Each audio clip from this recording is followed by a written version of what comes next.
హల్లెలూయా. దేవుని పరిశుద్ధ నామానికి మహిమ కలుగును గాక. ఎరుష అనే స్త్రీ గురించి మనం నేర్చుకుందాం. ఎప్పుడైనా విన్నారా పేరు? ఎరుష అని పిలుస్తారు. ఇంగ్లీష్ అనే ఆ స్త్రీ ఎక్కడ మనం చూస్తామంటే పాత నిబంధన గ్రంథంలో చూస్తాము. ఈమె ఎవరు అంటే యాజకునికి కుమార్తె. ఈ యాజకుడు ఎవరు అని ఆలోచన చేస్తే సొలొమోనును అభిషేకించినటువంటి సాదోకు అనే యాజకుని యొక్క కుమార్తె. సాదోకు అనే వ్యక్తి ఎప్పటివాడు అంటే దావీదు కాలంలో ఉన్నటువంటి యాజకుడు. అయితే ఈ జెరుష ఒక యాజకునికి కుమార్తె. రెండవది యూదా రాజుకు భార్య. యూదా రాజు ఎవరంటే ఉజ్జియా. ఈ ఉజ్జియా అనే వ్యక్తికి భార్య.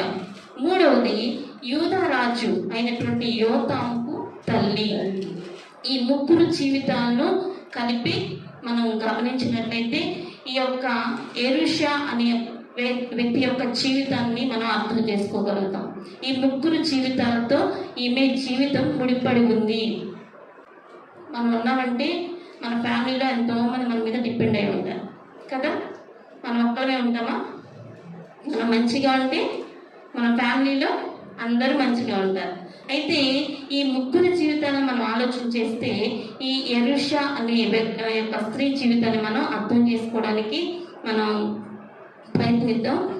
చూడండి, ఈమె ఎక్కడ ప్రస్తావించబడింది అంటే రెండవ రాజుల గ్రంథము 15వ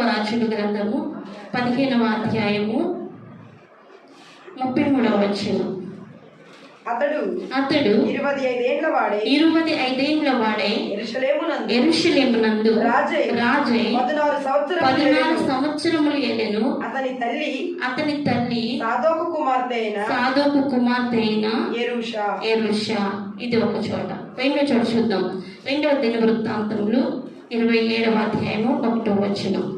ఒక్కసారి ఆమె ఎక్కడ ఉందో చూసి మన వాక్య భాగంలోకి వెళ్ళిపోదాం. యోతాము ఏలనారంభించినప్పుడు 25 ఏండ్ల వాడే యెరూషలేములో 16 సంవత్సరములు ఏలెను. అతని తల్లి సాదోకు కుమార్తె, ఆమె పేరు యెరూష. ఈ రెండు చోట్ల మాత్రమే ఆమె పేరు మనం చూడగలం. ఇంకా బైబిల్ అంతా తిరిగేసిన ఈమె పేరు ఎక్కడ కూడా కనిపించదు. ఈ రెండు చోట్లే ఉంది. అయినా కానీ ఈమెను దేవుడు ఎందుకు బైబిల్లో రాయించారు అంటే ఆమె యొక్క జీవితం దేవునికి ఇష్టపూర్వకంగా ఉంది. అందుకనే దేవుడు ఆమెను బైబిల్ గ్రంథంలో లిఖించినట్టుగా చూస్తా ఉన్నాం. స్త్రీలు చాలా మంది ఉంటారు కానీ అందరి పేర్లు బైబిల్లో ఉంటాయా? అందరి పేర్లు ఉండవు. స్త్రీలు చాలా మంది ఉన్నారు. మంచివారు ఉన్నారు, చెడ్డవారు కూడా ఉన్నారు. మంచివారిని చూసి మనము ఇలా ఉండాలి అని నేర్చుకోవాలి. చెడ్డవారిని చూసి యెజబెల్ లాంటి వాళ్ళని చూసి మనం ఏం చేయాలి? ఇలా ఉండకూడదు అని నేర్చుకోవాలి. అంటే మంచి నుంచి మనం మంచి నేర్చుకోవాలి కానీ చెడ్డ నుంచి కూడా నేర్చుకోవాలి ఇలా చేయకూడదు అని. అంతేగాని వాళ్ళని చూసి మనం కూడా అలా అయిపోకూడదు. బైబిల్లో అందరినీ మిళితం చేసి ఉన్నదే బైబిల్. అంటే జ్ఞానము మనకి బోధించడానికి మాత్రమే ఈ బైబిల్ మనకి పనిచేస్తూ ఉంది. జ్ఞానం నేర్చుకోవాలంటే బైబిల్ ఏం చేయాలి? చదవాలి. ఒకటి చదివి వదిలేయాలా? బైబిల్ చదివి దాన్ని కైకున్నవాడు ధన్యుడు. ధ్యానించాలంట. దివారాత్రులు దానిని ధ్యానించేవాడు ధన్యుడు. చదివి వదిలేసేవాడు ధన్యులా? చదివి ధ్యానించాలి. దాని ప్రకారము గైకొని మన జీవితాలను వాక్య ప్రకారముగా నడిపించుకోవాలంట. అటువంటి వారు మాత్రమే ధన్యులుగా పేరు పొందుతారు. లేకపోతే ఈమె ఇంత మంచి పేరు తెచ్చుకోవడానికి గల కారణం ఏంటంటే ఈమె యొక్క దైవభక్తి. ఈమె దైవభక్తి దేవునికి ఇష్టంగా ఉంది. అందుకే దేవుడు ఈమెను బైబిల్లో లిఖించారు. అయితే చూడండి, ఫస్ట్ ఈమె నుంచి మనం నేర్చుకోవాల్సింది ఏంటంటే ఈమె ఒక యాజకునికి కుమార్తె. ఈమె ఎవరు అంటే ఈయన సొలొమోనుకు అభిషేకం చేసినటువంటి యాజకుడు.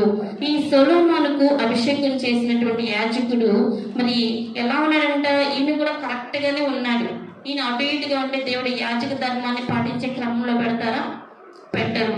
ఈయన మరి దేవునికి ఇష్టంగా ఈయన కూడా ఉన్నాడు. తండ్రి కూడా మంచిగా ఉన్నారు కనుక దేవుడు ఈయన్ని యాజకునిగా ఉంచాడంట. తర్వాత ఈయన ఎవరిని ఎట్లా వచ్చాడంటే అహరోను వంశములకు చెందినటువంటి వారసుడు, అంటే అహరోను వంశానికి చెందినవాడు. వీళ్ళలో నుంచి వచ్చిన వాడే ఈ సాదోకు. అయితే యాజకుడు అంటే ఎవరు, అసలు యాజక ధర్మం అంటే ఏంటి, అసలు యాజకులు ఏం చేస్తారు, ఒక మాట చూద్దాం. హెబ్రీ పత్రిక 5వ అధ్యాయము 1వ వచనం. యాజకులు ఏం చేస్తారు, అసలు యాజకులు అంటే ఎవరు?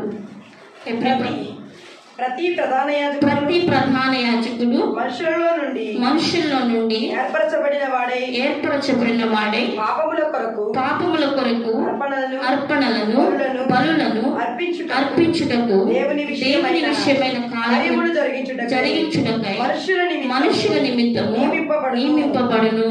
చాలండి. ఏం చేస్తాడంట యాజకుడు? మనుషుల యొక్క పాపములు. పాత నిబంధన గ్రంథంలో తప్పు చేసినా ఏదైనా పాపం చేసినా వెంటనే ఏం చేయాలంట? పరిహారం చెల్లించాల్సిందే. వెంటనే పరిహారం చెల్లించకపోతే ఆ పాపము ఎప్పటికీ పోదు. ఆ పాపము పోవాలి అంటే పరిహారం ఖచ్చితంగా చెల్లించాల్సిందే. ఎందుకంటే మరి రక్త ప్రోక్షణ ఖచ్చితంగా జరగాల్సిందే. సో అందుకని ఏం చేసేవాడంట? పాపములు చేసినప్పుడు అర్పణలను బలులను అర్పించుటకు చాలా మంది వచ్చేస్తా ఉండేవాడు. యోబు కూడా ఆయనకున్న పిల్లలందరికీ ఒక్కొక్కరి పేరు చెప్పి ఒక్కొక్క బలి అర్పించేవాడు, ఒక్కొక్క అర్పణ చేసేవాడు. ఎందుకు? ఏదైనా తప్పు చేస్తే దేవుని దగ్గర క్షమాపణ కోసం, దేవుని దృష్టిలో తప్పుగా ఎంచుపడకూడదు. అందుకని ఏం చేసేవాడంటే ప్రతి ఒక్కరి కోసము బలి అర్పించేవాడు. అలాగే ఈ అర్పణలను బలులను అర్పించుటకు దేవుని విషయమైన కార్యములు చేయుటకై జరిగించుటకై మనుష్యుల నిమిత్తము ఈ యాజకులను నియమించుతాడంటే దేవుడు. యాజకుడు మాత్రమే అతి పరిశుద్ధ స్థలంలోనికి రావాలి. ఎవరు పడితే వాళ్ళు వెళ్ళకూడదు. ఎవరు పడితే వాళ్ళు అర్పణలు చెల్లించకూడదు. ఎవరు పడితే వాళ్ళు ఏమి కూడా దేవునికి నచ్చని పని చేయకూడదు అర్పించే విషయంలో. అంటే దేవుడు ఎవరిని నియమిస్తే వారిని మాత్రమే చేయనివ్వాలి. అర్పణలను బలులను అర్పించుటకు దేవుని విషయమైన కార్యములు జరిగించటకే మనుషుల నిమిత్తము నియమింపబడతాడంట. ఈ యాజకుడు దేవునికి మనుషులకు మధ్యవర్తిగా ఉంటాడంట. రాజుగారితో సంథింగ్ ఎవరితో మాట్లాడాలంటే డైరెక్ట్ గా వెళ్ళనిస్తారా? వెళ్ళనివ్వరు. మధ్యలో ఒక మీడియేటరు ఖచ్చితంగా ఉండాల్సిందే. యేసు ప్రభువు ఈ లోకానికి రాకముందు వరకు ఎవరు పడితే వాళ్ళు మాట్లాడలేరు. ఖచ్చితంగా మనుషులకు దేవునికి మధ్య ఒక యాజకుడు ఖచ్చితంగా ఉండాల్సిందే. మనుషుల తరపున ఆయన మాట్లాడాల్సిందే. మరి మోషే కూడా అంతే కదా, దేవుడితో ఇశ్రాయేలుకు మధ్యలో ఉండే మధ్యవర్తిగా ఆయన నడిపించారు. మరి దేవుడు మరి ఇశ్రాయేలుతో ఖచ్చితంగా మాట్లాడారా? డైరెక్ట్ గా మాట్లాడారా? మోషేతో మాట్లాడారా? మోషేతోనే మాట్లాడారు. మోషే ద్వారానే వాళ్ళని నడిపించారు. మోషే లేకుండా వాళ్ళని డైరెక్ట్ గా మాట్లాడేసి మీరు పదండి అని చెప్పేశారా?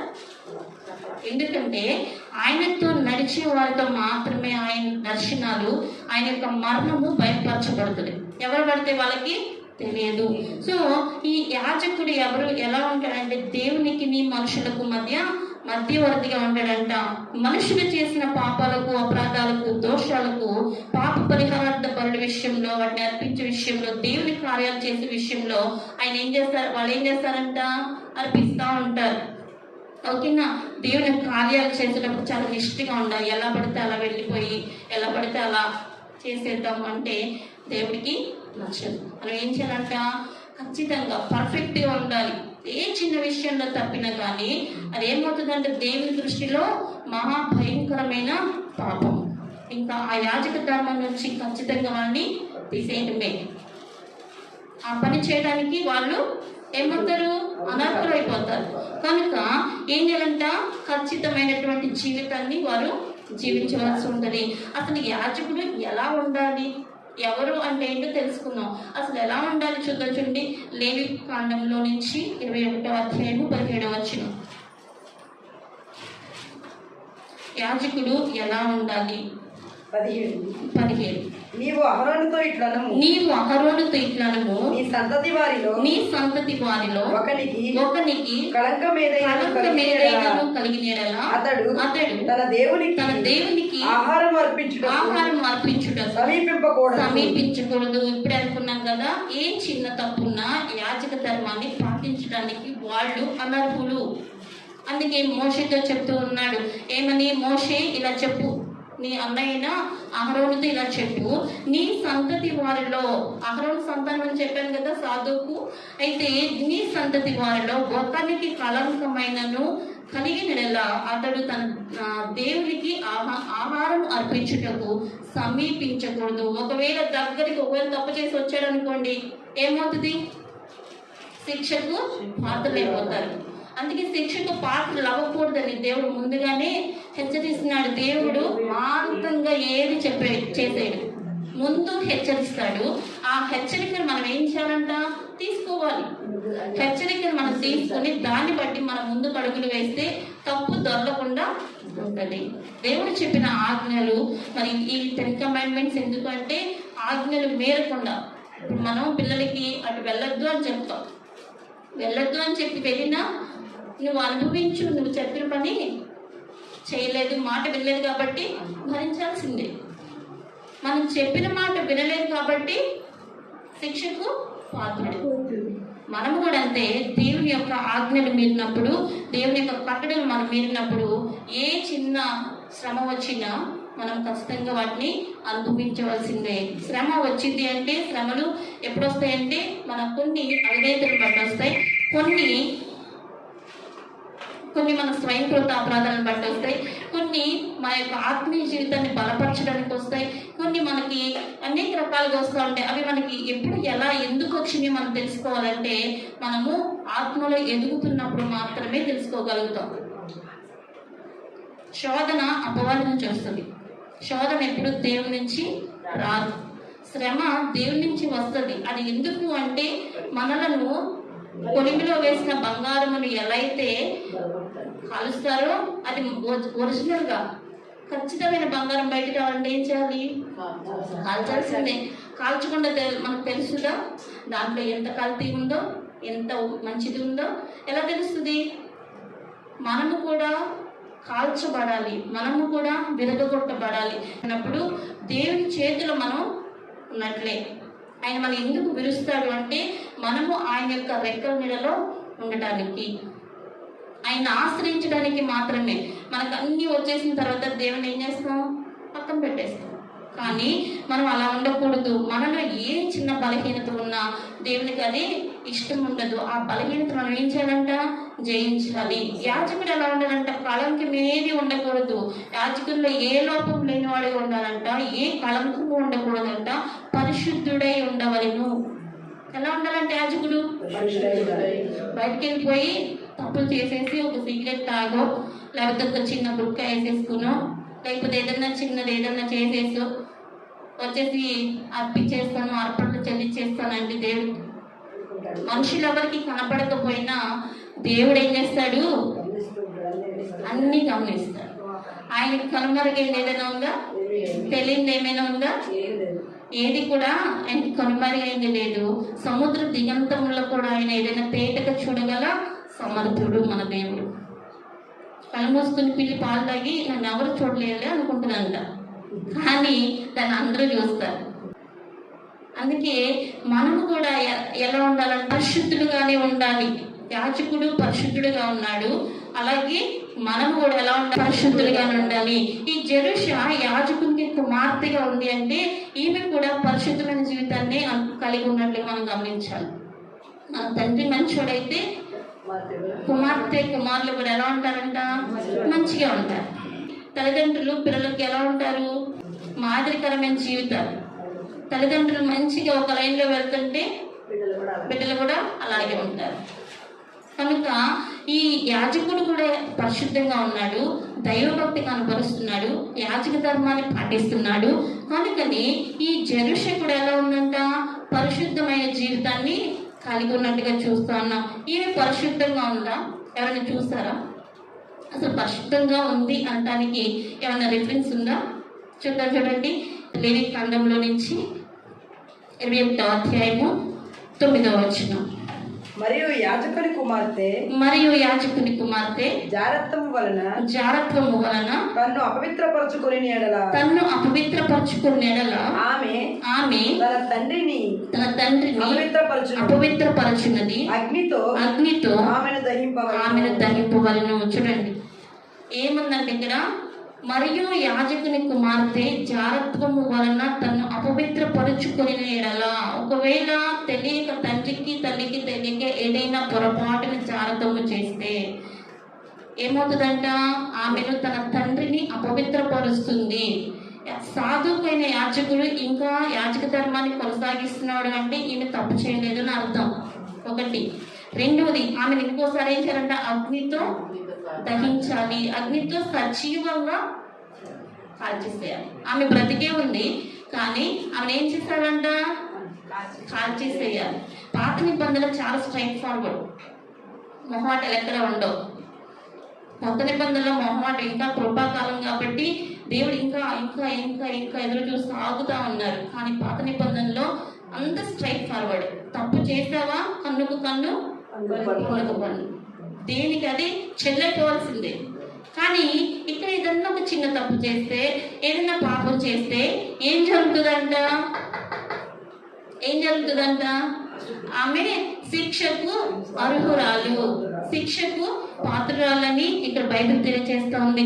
అంటే ఈమె తప్పు చేసిందా, తప్పు చేయలేదా? ఇప్పుడు మీరు చెప్పాలి. తప్పు చేయలేదు, ఏ పాపము ఆమె చేయలేదు అంటే ఈయన ఇంకా యాజక ధర్మాన్ని పాటిస్తున్నాడు. కన్ఫర్మ్ కదా?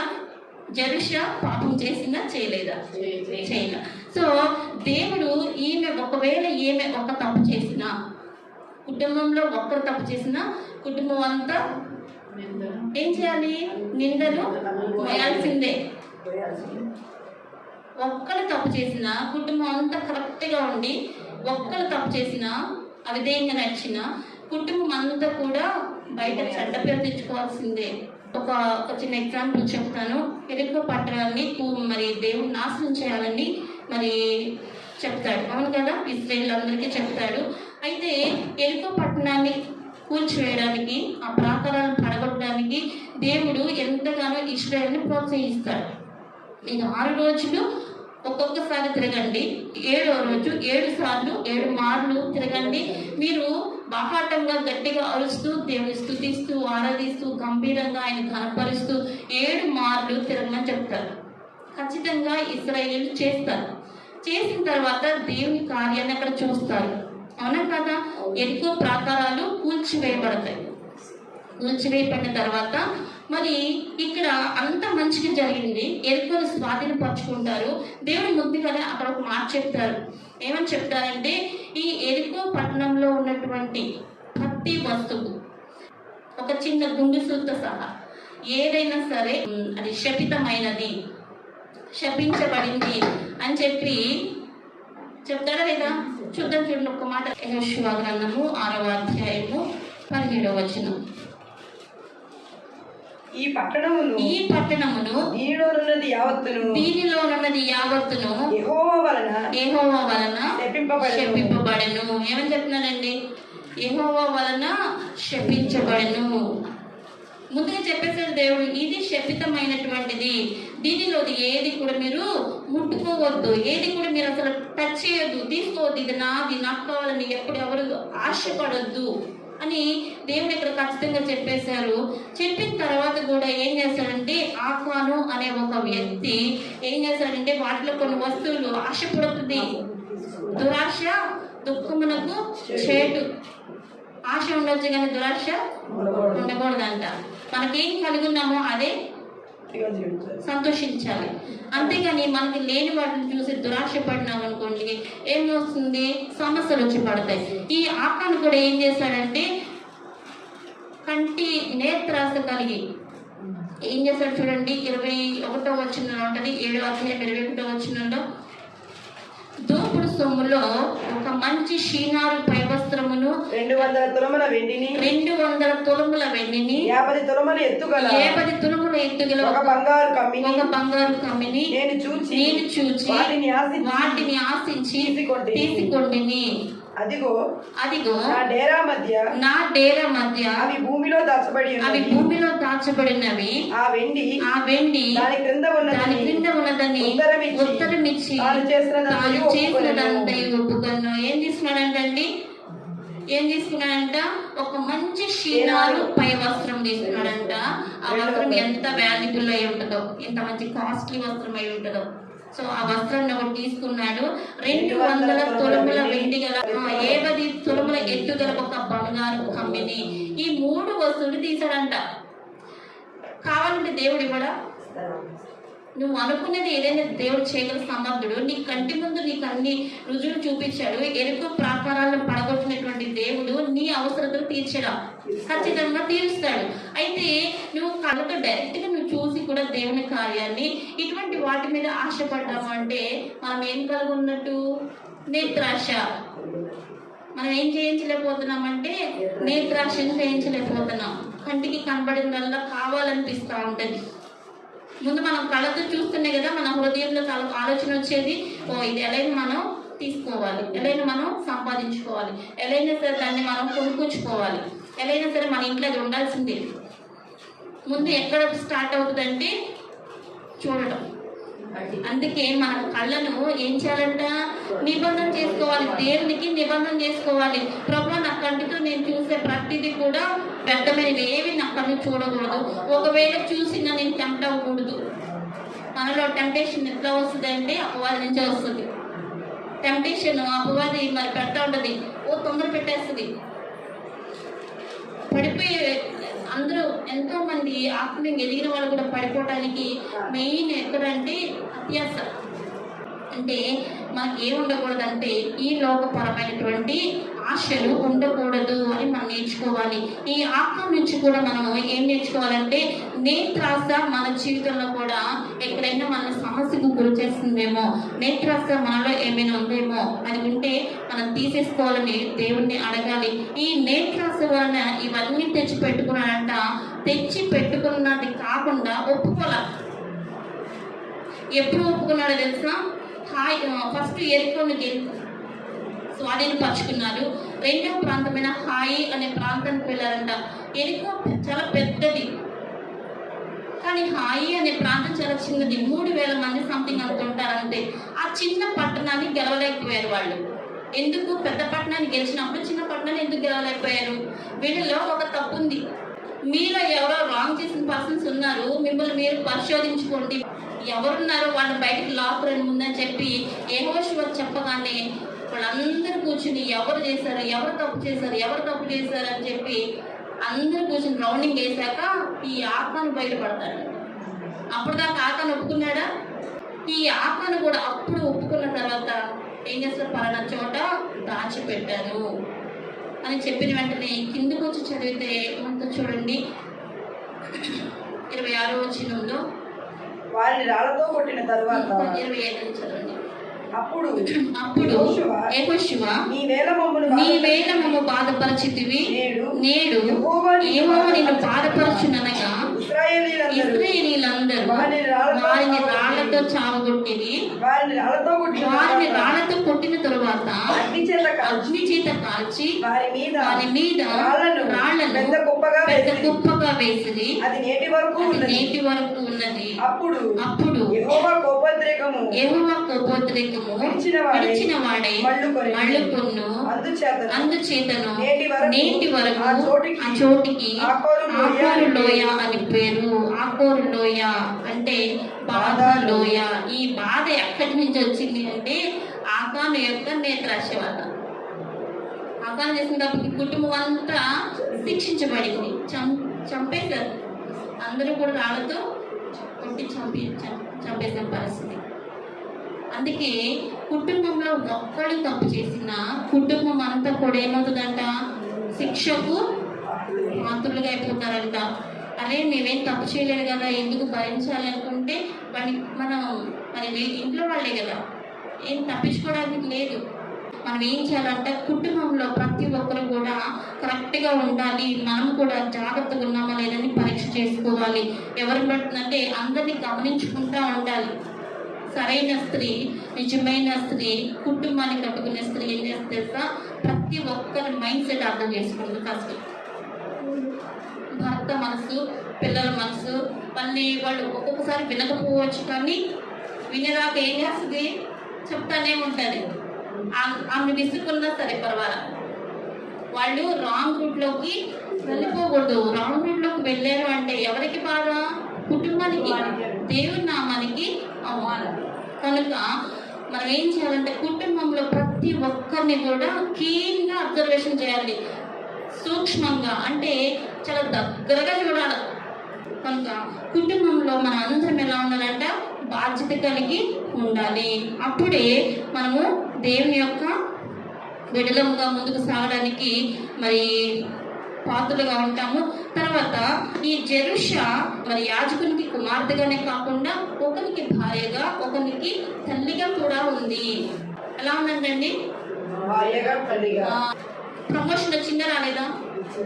కుమార్తె స్థానంలో నుంచి భార్య స్థానంలోకి వచ్చింది, మళ్ళీ అక్కడి నుంచి తల్లి స్థానంలోకి వచ్చింది. అంటే ఈమె ప్రమోషన్ మీద ప్రమోషన్ సంపాదించుకుంది. అంటే ఇంత సంపాదించుకుంది అంటే ఈమె పవిత్రంగానే ఉంది.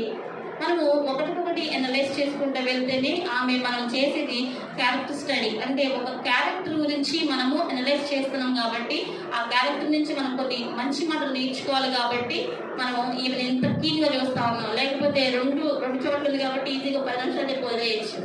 కనుక ఆమె నుంచి మనం ఏం నేర్చుకోవాలంటే ఆమె పరిశుద్ధంగానే ఉంది కనుక మనము కూడా పరిశుద్ధంగానే ఉండాలి.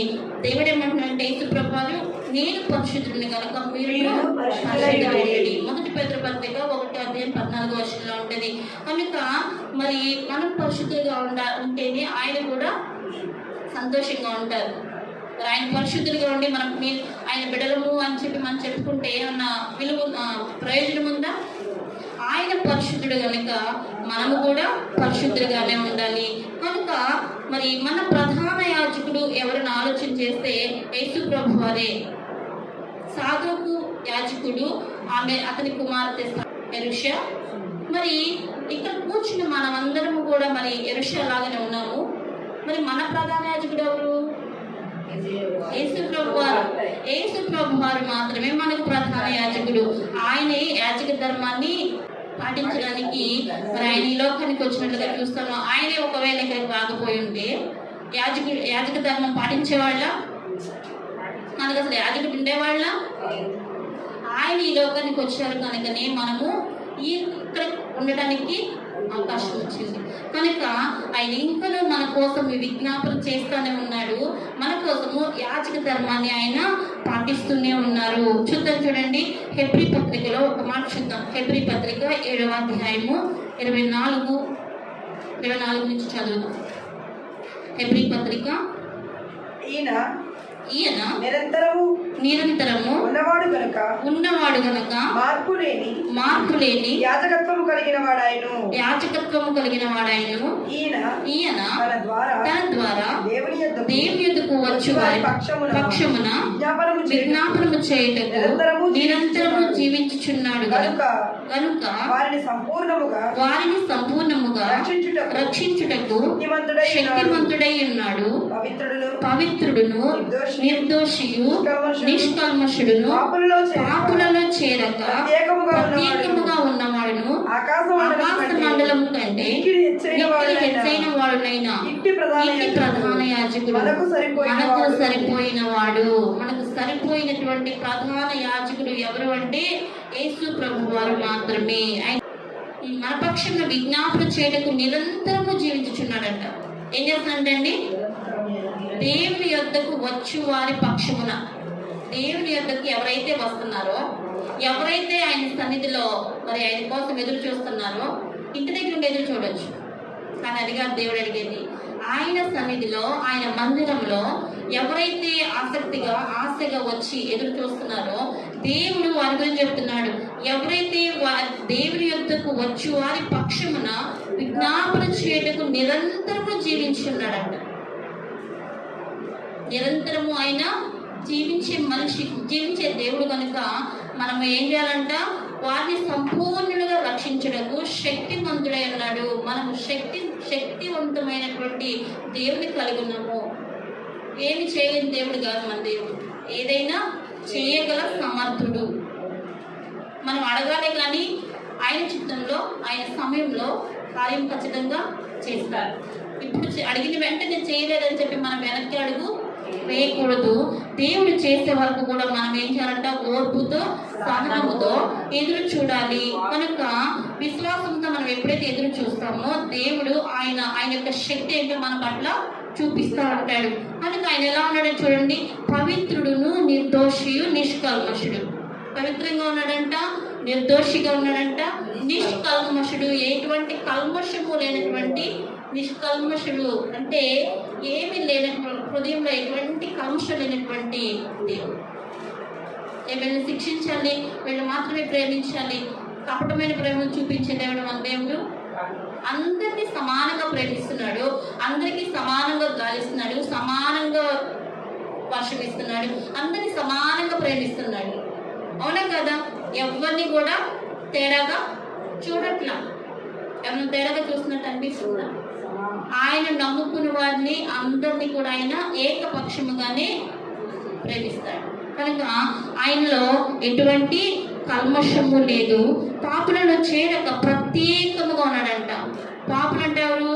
మనం అందరం. మన మధ్య ఆయన ఉన్నాడంటే మనకు ఉండగలమా? అసలు ఆయన ప్రజెన్స్ లో మనం ఉండగలమా? ఆయన యొక్క వెలుగు కానీ ఆయన తేజస్సు మనం మోషే అందుకే కదా పొదచాటును తాకుంటాడు. మోషే నువ్వు నన్ను డైరెక్ట్గా చూడలేదు, ఒకవేళ చూసి నువ్వు బ్రతకు చచ్చిపోతావు అని చెప్తాడు. అంటే మనందరిలో ఆయన కలవట్ల, ప్రత్యేకంగా ఉన్నాడంట. అటువంటి ప్రత్యేకంగా ఉన్నటువంటి అటువంటి తండ్రిని మనం కలిగి ఉన్నామంటే, మన లోకంలోకి వెళ్ళామంటే ప్రత్యేకంగా ఉండాలి. మనం వాళ్ళ గుంపులో గోవిందలాగా అయిపోతే మనకి విలువ ఉండదు, మనము నమ్ముకున్న మన దేవునికి కూడా విలువ ఉండదు. మనకి విలువ రావాలి, మన కుటుంబానికి విలువ రావాలి, మన దేవునికి విలువ రావాలంటే మనం ఒక ప్రత్యేకమైన స్థానంలోనే ఉండాలి. కనుక ఆ ప్రత్యేకత మనం కలిగి ఉన్నామా? ప్రత్యేకంగా మనము ఉండాలంటే ఎలా పడతారు? ఉండలేము. దేవుని ప్రేమించిన వారు మాత్రమే లోకానికి దూరంగా ఉంటారు. దేవుని ఇష్టపడేవారు మాత్రమే లోకాన్ని వదిలిపెట్టేస్తారు. దేవునికి ఇష్టంగా నేను బ్రతకాలి అనుకుని అన్ని వదిలిపెట్టేసుకున్న వాళ్ళు మాత్రమే అలా చేయగలరు. నేను దేవుని కోసమే బ్రతకాలి అంటే ఈ లోకం నేను వేరే చేసుకోవద్దంటే చేసుకోవాలి. నేను చెప్పేది ఆత్మీయమైన కోణంలో. శారీరకంగా మనం అన్ని సంపాదించుకోవాలి, అన్ని ఉంచుకోవాలి, అవసరత తీర్చుకోవాలి, కానీ దేవుని పక్కన పెట్టేంత చేయకూడదు. ఏది ఏమైనా కానీ దేవునికి మనము ఏం చేయాలంట? మొదటి స్థానము ఇవ్వాల్సిందే. మొదటి స్థానం ఇచ్చినప్పుడే మనము ఆయన కుమార్తెలముగా అధికారాన్ని పొందుకుంటాము. కనుక చూడండి, ఆకాశ మండలముల కంటే మిక్కిలి హెచ్చైన వాడును నైనా ఆకాశము మహాకాశాలు వీటన్నిటికంటే హెచ్చుగా ఉన్నాడంట. అసలు ఆకాశాన్ని మనం కొలవగలమా? అసలు ఎత్తు చెప్పగలమా? ఈ ఆకాశమే మనకి ఎత్తు, ఇటుపైన మరి ఇంకో 7 ఆకాశాలు ఉన్నాయి, మొత్తం 7 ఆకాశాలు. ఇన్ని ఆకాశాలను దాటి ఇంకా పైన ఉన్నాడు అంటే ఆయన మనం ఇంకే ఎలా పోల్చగలము? అటువంటి దేవుడు మనల్ని రక్షించడానికి శక్తిమంతుడిగా ఉన్నాడంట. అందుకే మనము ఆయన రెక్కల నీడలో మనం ఎప్పుడైతే ఆశ్రయము పొందుకుంటామో, రెక్కల నీడలో మనం ఎప్పుడైతే దాగుకుని ఉంటామో మనకి ఎటువంటి లోటు ఉండదు, ఏ కీడు సంభవించదు. ఒకవేళ మనం కీడు చేయాలనుకున్న వారు కూడా దేవుడు వారికి ఏం చేస్తాడంటే గుణపాఠం నేర్పించేస్తాడు. సో మనకి ఎవరు శత్రువులు ఉండరంట. ఎందుకంటే మన పక్షాన ఉంది దేవుడే. దేవుడు మన పక్షాన ఉండగా మనకు విరోధి ఎవరు? సో మనకి విరోధి ఎవరు ఉండాలంటే అపవాది ఏం చేస్తుందంటే మనుషులను వాడుకుంటా ఉంటుంది. అంతేగాని మనుషులందరూ మంచోళ్ళే, కానీ అపవాది ఏం చేస్తుందంటే ఆ మనుషుల్లో అటాక్ అయిపోయి వాళ్ళ యొక్క బలహీనతను ఆధారం చేసుకుని మన మీద పనిచేస్తూ ఉంటారు. మనుషులందరూ మంచోళ్ళే, కానీ మనం మనుషులు తిట్టుకోవడం కాదు, కానీ వాళ్ళలో ఉన్న అపవాది ఆలోచన. అందుకే మనం ఎలా ఉండాలంట, దేవునిలో బలవంతులుగా ఉన్నప్పుడు అపవాదికి అవకాశము ఏం మాత్రము ఇవ్వలేము. అపవాది యొక్క ఉచ్చులో పడిపోము, వాడి యొక్క తంత్రములో పడిపోము. వాడు ఎన్ని కుట్రలు పన్నుతున్నా మనము తెలుసుకోగలుగుతాం. మనం తెలుసుకోలేకపోతున్నామంటే ఏంటి? దేవునికి దూరంగా ఉన్నామని అర్థం.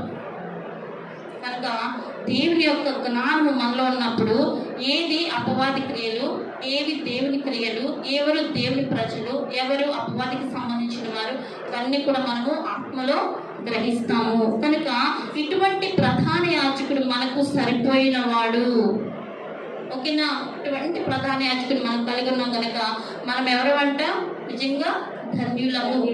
కనుక మనం ఏం చేయాలంటే, దేవుని దృష్టిలో ఒక నిజమైన భక్తి ఏంటంట, పేదవారిని ఏం చేయాలి? పట్టించుకోవాలంట. దిక్కులేని వారిని, విధవరాండ్రని మనం ఏం చేయాలంట? ఆదరించాలి. తర్వాత ఇంకొకటి ఏంటంటే, ఇహలోక మాలిన్యము అంటకుండా మనం ఏం చేయాలంటే, జాగ్రత్తగా తను తాను జాగ్రత్తగా కాపాడుకుంటే నిజమైన భక్తి. నిజమైన భక్తి అంటే ఏంటి? దిక్కులేని వారిని, విధవరాండ్రని ఆదరించాల్సింది ఖచ్చితంగా. ఎందుకంటే విధవరాండ్ర పక్షాన దేవుడు ఖచ్చితంగా ఉంటారు. వాళ్ళు ఒంటరిగా కనబడుతున్నారని కానీ వాళ్ళ పక్షాన్ని ఖచ్చితంగా వాళ్ళు ఉంటారు. కనుక వారిని మనం ఎప్పుడు కూడా తృణీకరించకూడదు, వారిని మనం ఆదరించాలి. తర్వాత ఇహలోక మాలిన్యము, శరీరస్థ, నేత్రస్థ, జీవపుటము ఇవేవి మనకు అంటకుండా జాగ్రత్తగా కాపాడుకోవాలంట. మనలను మనం కాపాడుకోకపోతే అపవాది చక్కగా పనిచేస్తాడు. మన వాడికి అసలు ఏ మాత్రము కూడా అవకాశం ఇవ్వకూడదు. అందుకే అంటారు కదా, మెళకువ కలిగి ప్రార్థన చేయండి. మెళకువ కలిగి ప్రార్థన చెప్పితే ఏమవుతుంది? అపవాది మెళకువ కలిగి అంటే పొద్దాక పడుకోవద్దా అంటే పడుకోవాలి, కానీ ఆత్మలో మెళకువ. మనం ఆత్మలో ఎప్పుడైతే మెళకువ కలిగి ఉంటామో అప్పుడు మనకు దేవుని బిడ్డలుగా ముద్ర పొందుకున్నప్పుడు అపవాది మన దగ్గర రావటానికి కూడా భయపడతాడు. అందుకే మనం ఏం చేయాలంటే, ఇహలోక మాలిన్యం అంటకుండా చాలా జాగ్రత్తగా ఉండాలంట. ఈ జెరూషా ఏం చేసిందంట? భక్తిని కలిగి ఉంది, భయం కలిగి ఉంది, పరిశుద్ధతను కూడా కలిగి ఉంది. ఈ జెరూషా మరి ఇన్ని కలిగి ఉంది కదా, మనలో ఉన్నాయని ఈ క్వాలిటీస్. నిజమైన భక్తి మనం చేస్తున్నామా? నిజమైన భయం, దేవుడి భయం కలిగి ఉన్నామా? దేవుడు చూస్తున్నాడు కదా అని చెప్పి ప్రతి సమయంలో అంటే ఎక్కడికి వెళ్ళినా, పబ్లిక్ అవ్వచ్చు, ప్రైవేట్ అవ్వచ్చు, ఎక్కడైనా సరే మనం ఒకే రీతిగా ఉన్నామా? మనం చెక్ చేసుకోవాలి. ఈ యెరూషా భక్తిని కలిగి ఉందంట, భయం కలిగి ఉందంట, పరిశుద్ధతను కూడా కలిగి ఉంది. యాజకుని కుమార్తెగా జీవించడానికి ముఖ్యమైన క్వాలిఫికేషన్ ఏంటంటే చెప్పమంటారా? పరిశుద్ధత. మనలో అటువంటి పరిశుద్ధత ఖచ్చితంగా మనం పరిశుద్ధులుగా ఉంటేనే దేవునికి మనము బిడ్డలుగా జీవించగలుగుతాం. ఆయన పరిశుద్ధులు కనుక మనము కూడా పరిశుద్ధులుగానే ఉండాలి. మన పరిశుద్ధతను పోగొట్టుకుంటే మనము ఆయన బిడ్డలుగా ఉండడానికి అవకాశం లేదు. కనుక మనం ఏం చేయాలంటే పరిశుద్ధమైన జీవితాన్ని జీవించాలి. ఒక్క మాట చదువుదాం. హెబ్రీ పత్రిక 12వ అధ్యాయము 11వ వచనం. అందరితో సమాధానమును పరిశుద్ధతయు కలిగినటకు ప్రయత్నించాలంట. రెండో మాట ఇంకోటి, పరిశుద్ధత లేకుండా ఎవడైనా ప్రభువును చూడడు. కనుక మనం ఏం చేయాలంటే పరిశుద్ధత ఖచ్చితంగా ఉండాలి. ఇంకొక మాట చూద్దాం. మత్తయి సువార్త 5:8 వచనంలో ఉంటుంది, హృదయ శుద్ధి గల వారు ధన్యులు, వారు దేవుని చూచెదరు. యేసు ప్రభు వారు మరి అన్నిటినీ జయించారు. కనుక మనం కూడా జయించాలంటే మనం ఏం చేయాలంట? దేవునికి ఇష్టంగా ఉండాలి. పరిశుద్ధత కలిగి ఆయన నమ్మి ఆయనకి ఇష్టంగా మనం జీవిస్తున్నప్పుడు దేవుడు కూడా ఖచ్చితంగా ఏం చేస్తారు? మన పక్షాన కార్యం చేస్తారు. కనుక మొదటగా ఆయన కోరేది మనలో పరిశుద్ధంగా ఉండి మనం ఏది అడిగినా కూడా దేవుడు ఖచ్చితంగా చేస్తారు. కనుక అటువంటి జయ జీవితం మనం పొందుకోవాలంటే పరిశుద్ధంగా జీవించాలి. తర్వాత విశ్వాసం చేత ఎవరైతే దేవుని దగ్గరకు వస్తారో, ఎవరైతే దేవుని అడుగుతారో దేవుడు ఖచ్చితంగా వారికి కూడా ఆశీర్వాదాలు దయచేస్తారు. ఏది అడిగినా కూడా ఖచ్చితంగా చేస్తారు. అయితే ఏది అడగాలి? మనలో నువ్వేమో అడగాలి ఫస్ట్, ప్రభు నాకు ఆ ఇల్లు లేదు, ఈ ఇల్లు లేదు, నాకు అది కావాలి, ఇది కావాలి. ఫిజికల్ నీడ్స్ అడుగుదామా? ఫిజికల్ నీడ్స్ అడగకూడదు. మనలో ఉన్నటువంటి బలహీనతను మన ముందు జయించాలంట. మన చూపులు కానీ, తలంపులు కానీ, ప్రవర్తన కానీ, ఏదైనా కానీ ప్రభు పరిశుద్ధంగా జీవించాలని దేవుని అడగాలంట. ప్రభా నేను నా తలంపుల్లో కానీ ప్రతి విషయంలో పరిశుద్ధంగా ఉండాలి ప్రభా. ఎక్కడ నేను తప్పిపోకూడదు. ఏ చిన్న విషయంలో తప్పిపోయినా కానీ నేను నీ బిడ్డగా అనిపించుకోలేదు ప్రభా. ఎలీషాలాగా నేను కూడా పరిశుద్ధంగా ఉండాలి, యాజకుని కుమార్తెగా నేను కూడా జీవించాలి అని మనం దేవుణ్ణి అడగాలంట. కనుక అసలు మనం ఎలా పిలువబడ్డామంట? పరిశుద్ధులుగా ఉండటం కోసమే మనం ఈ లోకానికి వచ్చాం. పరిశుద్ధులుగా ఉండడానికి మనం పిలువబడ్డాము. అంతేగాని మరి ఎటువంటి తప్పులు చేయడానికి మనం ఇక్కడికి పిలువబడ్డాం. మన మన మన యొక్క భక్తిని చూసి, మనలో ఉన్నటువంటి దైవికమైనటువంటి లక్షణాలను చూసి ప్రతి ఒక్కరు కూడా దేవుని దగ్గరకు వచ్చేటట్లుగా ఉండాలి. మనము ఇతరులకు ఎలా ఉండాలంట? పరిమళ సువాసనగా ఉన్నప్పుడు అనేక మందిని ఆకర్షించబడతాం. మరి మన నోరు తెలిస్తేనే కంపోస్తుంటే ఇంకెవరు వస్తారు? ఎవరు రారు కదా. ఎవరైనా వస్తారా? అమ్మో మా వల్ల కాదులే. వీళ్ళు చర్చికి వెళ్తారు కానీ పక్కకు రాగానే యాజ్ యూజువల్ మళ్ళీ నార్మలే, యథాస్థితి వచ్చేస్తారు. అందుకే మనం ఎలా ఉండాలంట? ఏ చిన్న విషయంలో తప్పిపోకుండా పరిశుద్ధంగానే జీవించాలి. ఎందుకంటే దేహము దేవుని ఆలయము, ప్రతి అవయము దేవునిదే. మనలో ఉన్న ప్రతి అవయము కూడా ఎలా ఉండాలంట? కన్ను దేవుని స్తుతించాలి, తర్వాత మన హృదయము, తర్వాత మన యొక్క మనస్సు, తర్వాత మన చేతులు, కాళ్ళు అన్నీ కూడా దేవునికి ఎలా ఉండాలంట? స్తుతి చెల్లించే విధంగానే ఉండాలి. నోరే కదా అని చెప్పి గుట్క వేసుకున్నాం అనుకోండి, ఏమైంది? లివర్ పాడైపోద్ది, లేకపోతే మౌత్ క్యాన్సర్లు వస్తాయి, లేకపోతే ఏదో ఒక క్యాన్సర్ వచ్చింది. బయటికి వెళ్ళి నానా తిండి తిన్నామంటే పేట్ క్యాన్సర్లు వస్తాయి. ఆటోమేటిక్ ఏమవుతుందంటే మన దేహం అంతా పాడైపోతుంది. మన దేహముతో దేవుని మనం ఆరాధించగలమా?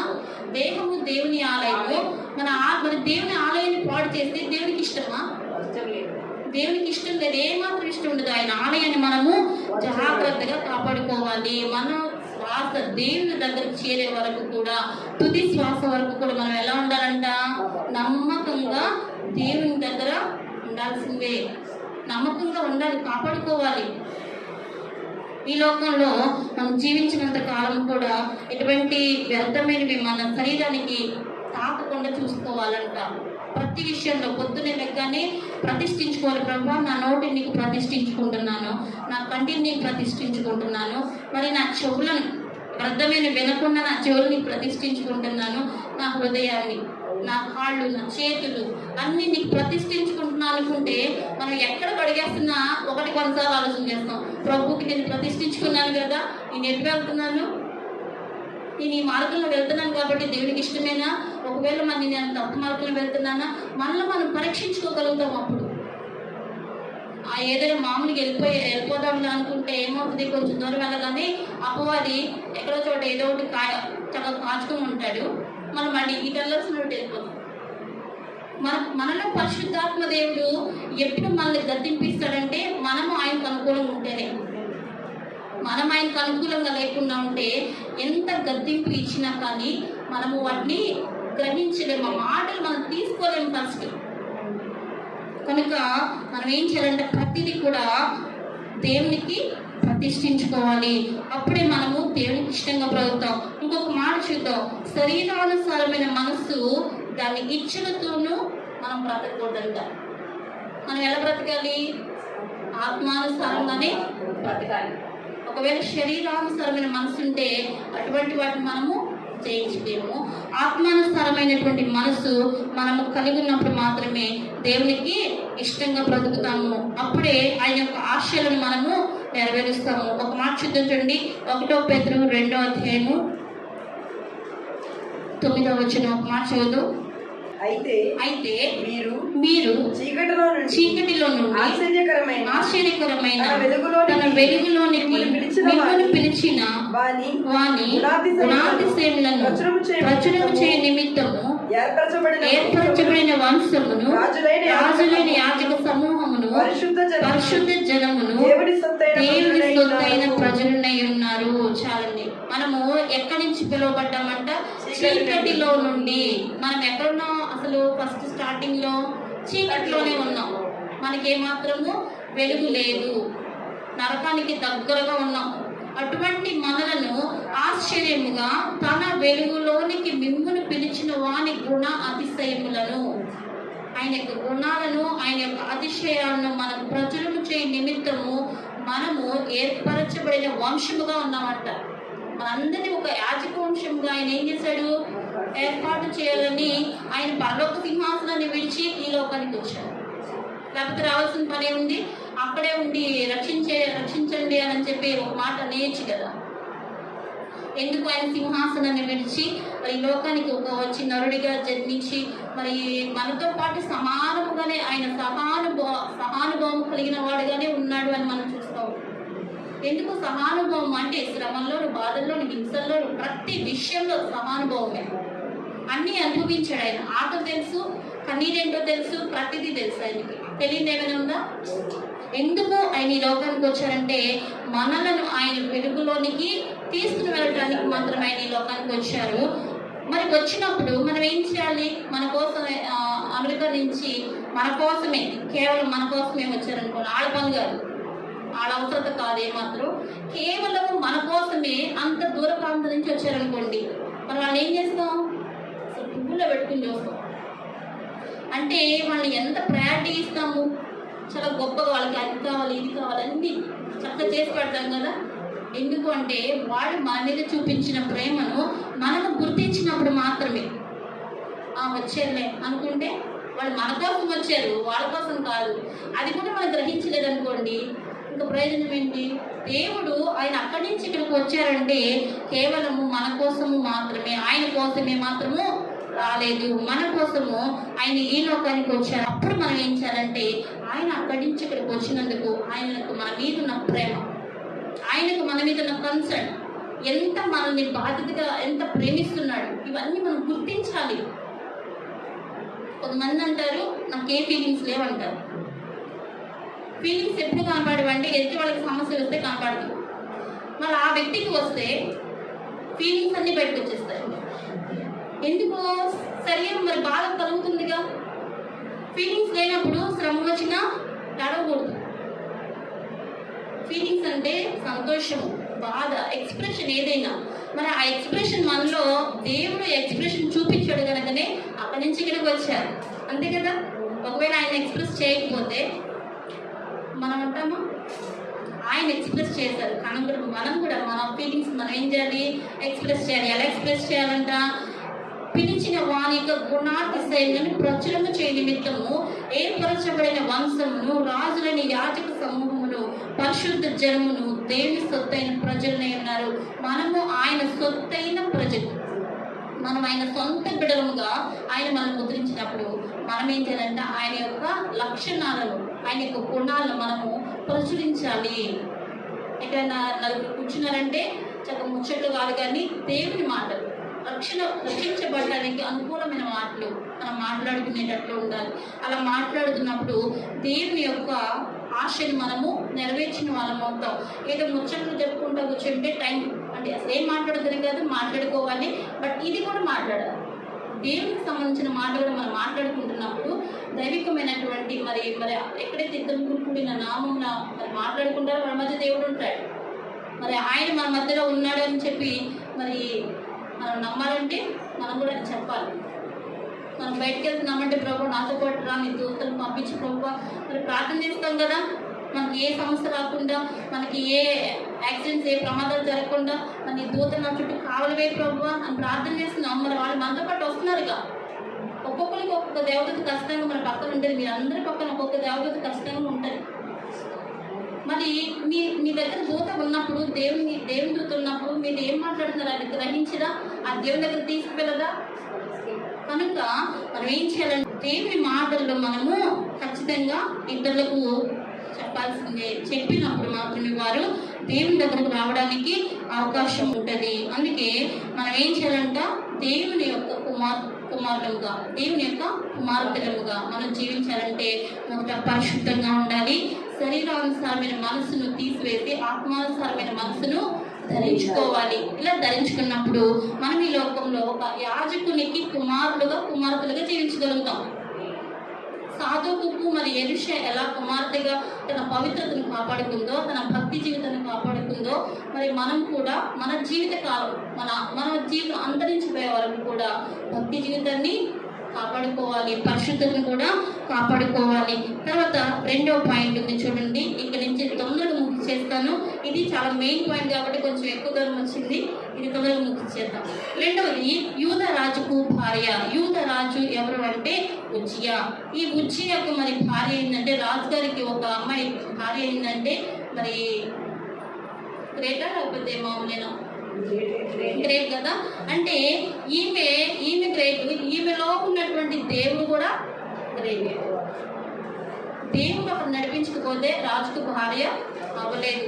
అయితే ఈ యూద రాజు మొదట్లో చాలా మంచిగా ఉన్నాడు. చూడండి, 2వ దినవృత్తాంతములు 26వ అధ్యాయము 3వ వచనం నుంచి. ఉజ్జియా ఏలనారంభించినప్పుడు 16 ఏళ్ల వాడే యెరూషలేములో 52 సంవత్సరములు ఏలెను. అతని తల్లి యెరూషలేము కాపురస్తురాలు, ఆమె పేరు యెకొల్యా. అతడు చూడండి, ఉజ్జియా ఏలును ఆరంభించినప్పుడు 16 ఏళ్ల వాడే యెరూషలేములో 52 సంవత్సరాలు ఏలాడంట. ఓకేనా? ఎన్ని సంవత్సరాలు? 52 సంవత్సరాలు. అతని వయసు ఎంత? 16 సంవత్సరాలు. 16 సంవత్సరాలు అంటే ఇప్పుడు 10th క్లాస్ ఏజ్ లో ఉన్నప్పుడు ఆయన రాజుగా స్టార్ట్ అయ్యాడు. 16 సంవత్సరాలకి ఎంత నాలెడ్జ్ ఉంటుంది? జస్ట్ 10th క్లాస్ అయిన పిల్లలకి ఎంత జ్ఞానం ఉంటుంది చెప్పండి కదా. అసలు ఏమీ తెలియదు. మనమైతే బయటకు వెళ్తే ఇన్ని జాగ్రత్తలు చెప్తాము, ఇన్ని అనాలముడు ఇలా చేయి, చాలా జాగ్రత్త. రోడ్డు క్రాస్ అయ్యేటప్పుడు చూసుకో, ఎన్ని జాగ్రత్తలు చెప్తున్నాము. అంటే ఏమి తెలియదు, చిన్నవాడని. కానీ ఈ 16 సంవత్సరాల వయసులో ఆయన యూద ప్రాంతానికి, యూద దేశానికి రాజుగా అయిపోయాడంట. దేవుడు ఎంత నాలెడ్జ్ ఇస్తే, ఎంత జ్ఞానం ఇస్తే మరి ఆయన రాజు అయిపోతాడు. అంటే ఈయన కూడా దేవుడి మీద అంతే ఆధారపడ్డాడు. కొంచెం కిందకు వచ్చి చూడండి, 4 నుంచి చదవండి. అతడు తన తండ్రి అయిన అమజ్యా చర్య అంతటి ప్రకారము యెహోవా దృష్టికి యథార్థముగా ప్రవర్తించాను. దేవుని ప్రత్యక్షత విషయమందు తెలివి కలిగిన జకరియా దినములలో అతడు దేవుని ఆశ్రయించాడు. ఎవరిని ఆశ్రయించాడంటే దేవుని ఆశ్రయించాడు. అతడు వయసుతో సంబంధం లేకుండా దేవుడు జ్ఞానాన్ని అమితంగా కురిపించేస్తాడు. వయసుతో సంబంధం ఉందా? వయసుతో సంబంధం లేదు. కానీ మనం ఎవరి మీద ఆధారపడాలి, ఎవరిని ఆశ్రయించాలంటే దేవుణ్ణి ఆశ్రయించాలంట. అతడు యెహోవాను ఆశ్రయించినంత కాలము దేవుడు అతన్ని వర్ధిల్ల చేసి, నువ్వు దేవుణ్ణి ఎప్పుడైతే ఆశ్రయిస్తా ఉన్నాడో, ఆశ్రయించినంత కాలము ఎక్కడ ఎడతెరపు లేకుండా ఆశీర్వాదపు జరులు కురుస్తానే ఉన్నాయి. ఆమేన్. మరి మనం కూడా అటువంటి మరి ఎడతెరపు లేకుండా ఆయన ఆశ్రయిస్తున్నామా? ఎప్పుడన్నా పక్కకి వెళ్ళిపోతున్నాము? అది కూడా మనం చూసుకోవాలి. కనుక మనం దేవుని ఆశ్రయించినంత కాలము దేవుడు మనల్ని కూడా వర్ధిల్లింప చేస్తాడు. దేవుడు దీవిస్తాడు, ఆశీర్వదిస్తాడు, మనకి ఎక్కడ లోటు లేకుండా చేస్తాడు. ఏ విషయంలో కూడా మనకి ఇబ్బంది లేకుండా చేస్తాడు. ఆకాశపు వాక్యలను విప్పి పట్టజాల విస్తారమైన దీవెనలు కురిపిస్తాడు. ఆస్తిపాస్తులు కోట్లు మెడ మీద లేకపోవచ్చు, కానీ మనకి ఏది అవసరమో ఆయన యొక్క ధనాగారంలో నుంచి, ఆయన కలిగిన దానిలో నుంచి మనకి ఖచ్చితంగా ఆయన ఇస్తారు. కనుక మనమందరము దేవుని ఆశ్రయించాలంట. ఎలా ఆశీర్వదించాడు చూడండి.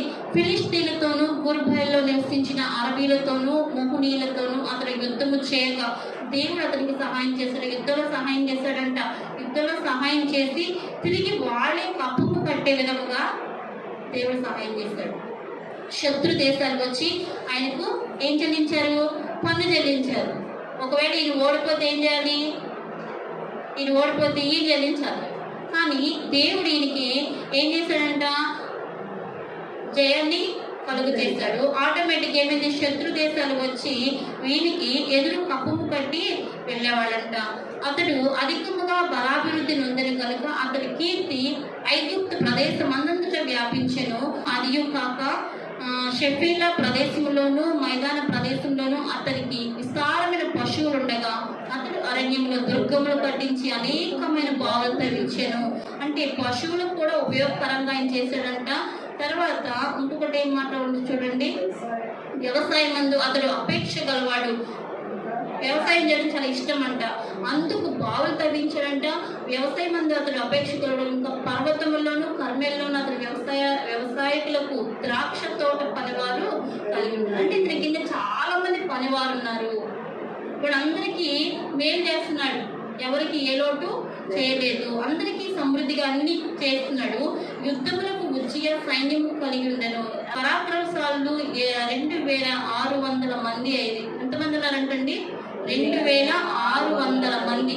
రాజులకు సహాయము చేయటకి శత్రువులతో యుద్ధము చేయటకు పేరు పొందిన పరాక్రమశాలులైన 3,50,500 మందిగా సైన్యము వారి చేతి కింద ఉండేను. దేవుడు ఎంత దీవించాడో చూడండి. ఈ దీవెనలు ఎందుకు చదువుతున్నానంటే ఆయన యొక్క ఆశీర్వాదాలండి. మన కింద మనుషులు ఉన్నారు అంటే దేవుడు ఇచ్చిన ఆశీర్వాదం అనుకోవాలి. మన కింద మనం చెప్తున్న పని చేస్తున్నారంటే దేవుడు పంపించినట్లే. అర్థమవుతుందా?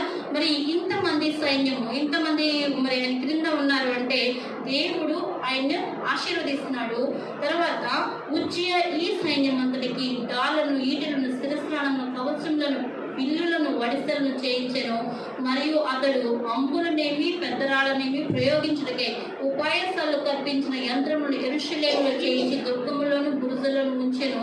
అతడు స్థిరపడు వరకు అతనికి ఆశ్చర్యకరమైన సహాయం కలిగిన గనుక అతని కీర్తి దూరముగా వ్యాపించెను. మనం ఇక్కడే ఉంటాం కానీ మన కీర్తి ఎక్కడికి వెళ్ళిపోద్ది? దూరంగా వెళ్ళిపోద్ది. ఉజ్జియా కూడా దేవుడు అట్లాగే దీవించాడు. మొదట దేవుని ఆశ్రయించాడు, దేవుని కనపరిచాడు, దేవుడే మొదట అని ఉన్నాడు. దేవుడు ఇంతగా దీవించాడు.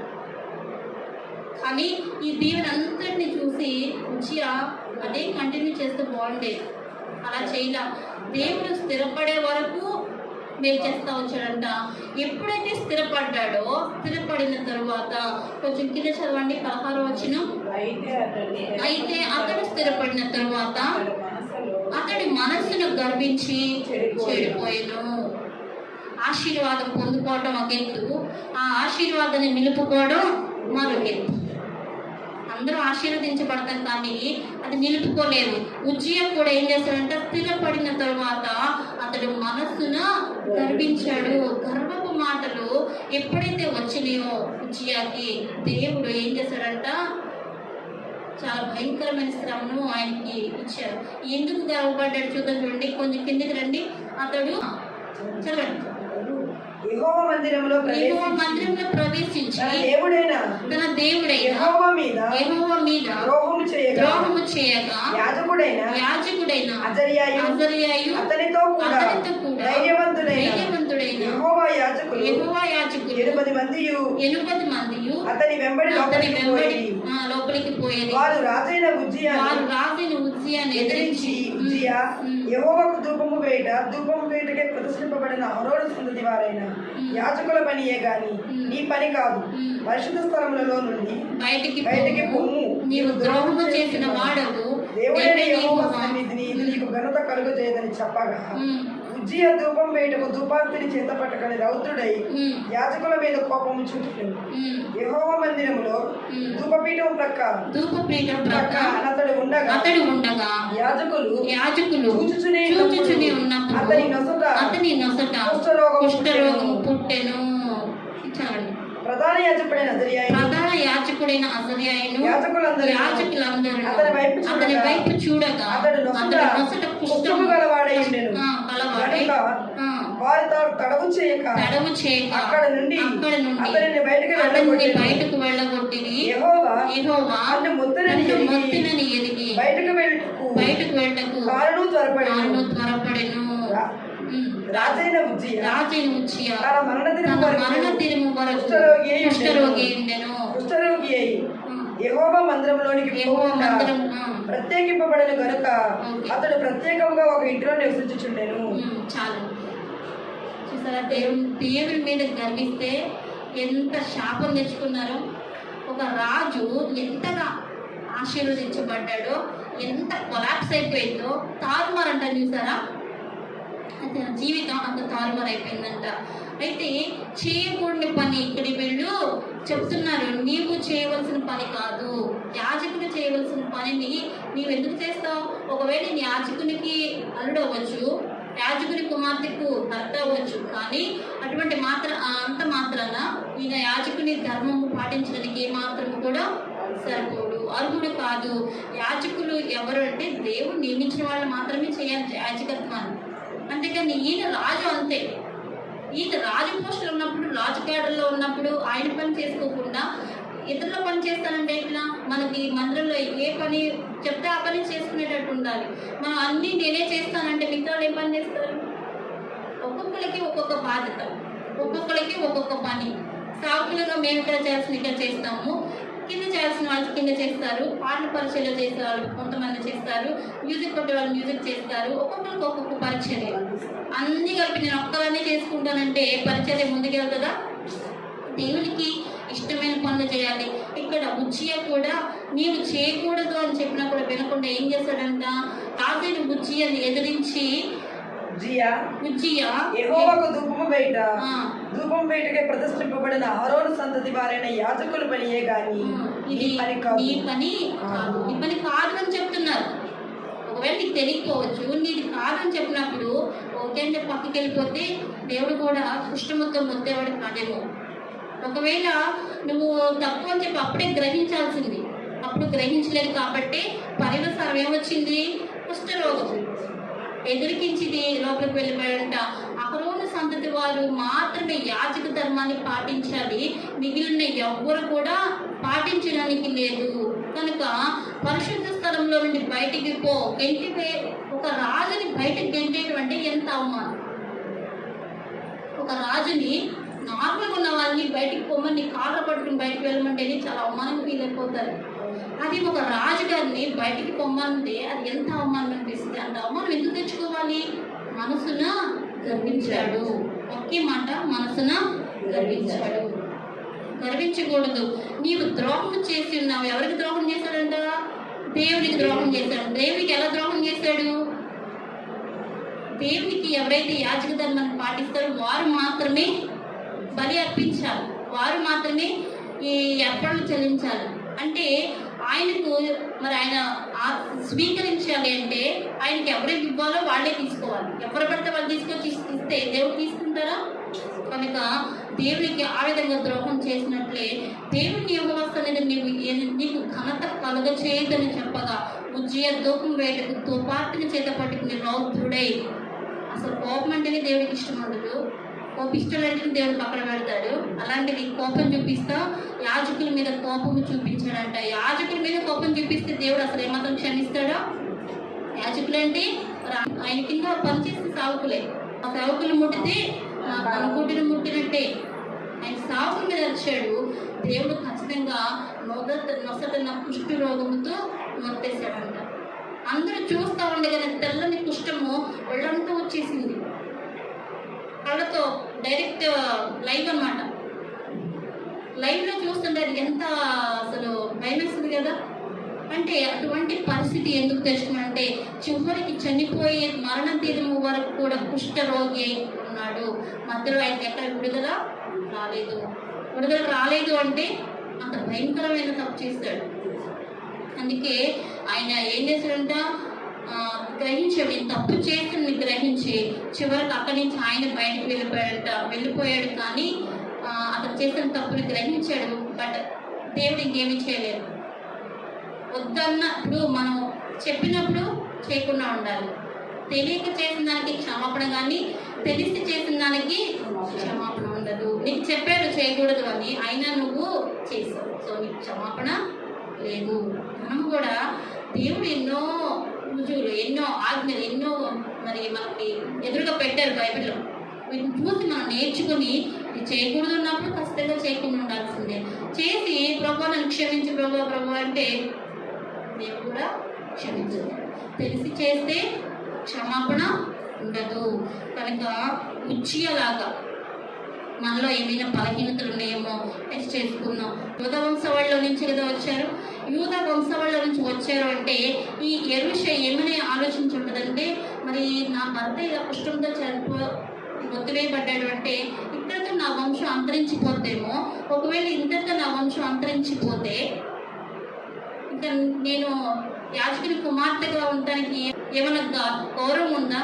సో దేవుని సన్నిధిలో ఆమె విజ్ఞాపన చేస్తుంటది. నాకు తెలిసి విజ్ఞాపన చేయగా దేవుడు ఆమె ప్రార్థన ఆలకించి మరలా ఏం చేస్తాడంటే, ఉజ్జియాతో అక్కడ స్టాప్ చేయకుండా కుమారుడైనటువంటి యోతామును దేవుడు రాజుగా నియమిస్తాడు. యోతాముకు తల్లిగా ఉంది ఈమె చేసిన ప్రార్థన కుమారుడికి రాజు పోస్టులోకి రావడానికి అవకాశం వచ్చింది.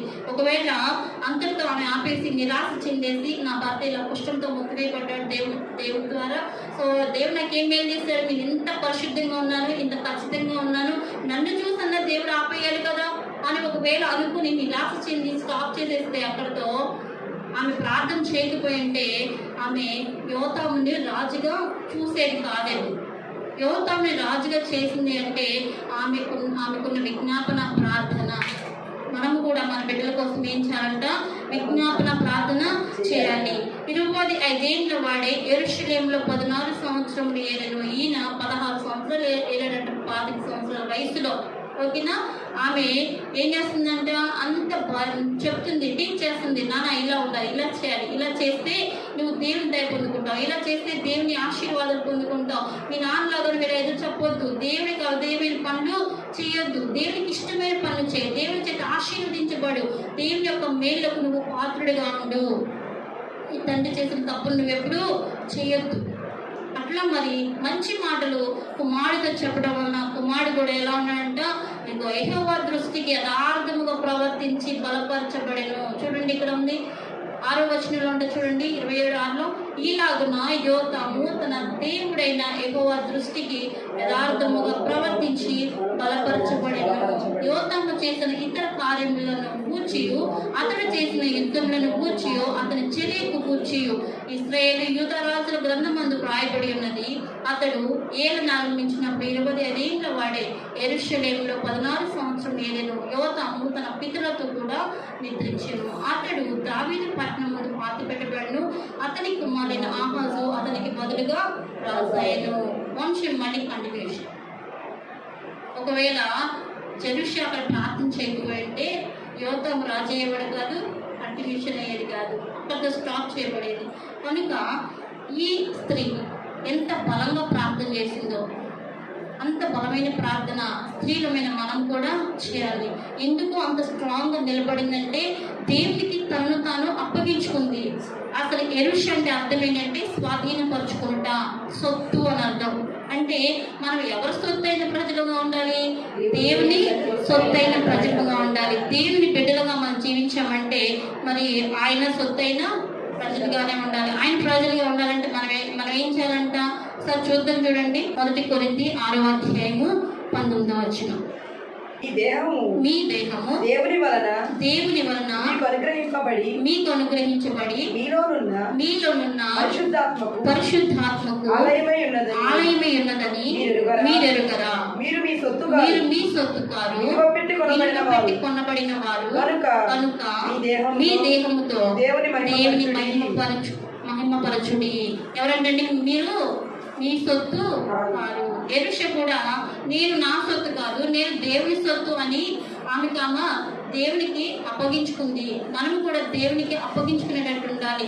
మనము మన దేహములు, మన యొక్క ప్రతి క్రియ కూడా దేవుని చేతికి అప్పగించాలి. అప్పుడు మన బాధ్యత అంతా ఎవరి చేతిలో ఉంటుంది? దేవుని చేతిలో ఉంటుంది. మనం దేవుని చేతిలో ఉంటే, ఆయన అరచేతిలో చక్కబడిన వారముగా ఉంటే మనకి ఎన్ని శ్రమలు వచ్చినా కానీ మనం ధైర్యంగా ఎదుర్కొన్నంత శక్తి, సమర్థులముగా మనము జీవించగలుగుతాం. అటువంటి సమర్థత ఎవరిస్తారు? దేవుడు ఇస్తాడు. చాలా మంది ఇచ్చిన సంవత్సరాలనే కృంగిపోతా ఉంటాం కదా, అప్పుడప్పుడు నాకు కూడా కృంగిదల వస్తూ ఉంటుంది. అప్పుడు నేను ఒకటే ప్రార్థన చేస్తాను, ప్రభువా నన్ను నీవు లేవనెత్తు, నన్ను నా బలహీనమైన ఆలోచనలను తీసివేసి నన్ను బలపరచుమని ప్రార్థన చేస్తాను. బలహీనమైన ఆలోచనలు మనకు వస్తున్న సమస్యలను బట్టి అప్పుడప్పుడు వస్తూ ఉంటాయి మామూలుగా జీవించినంత కాలము.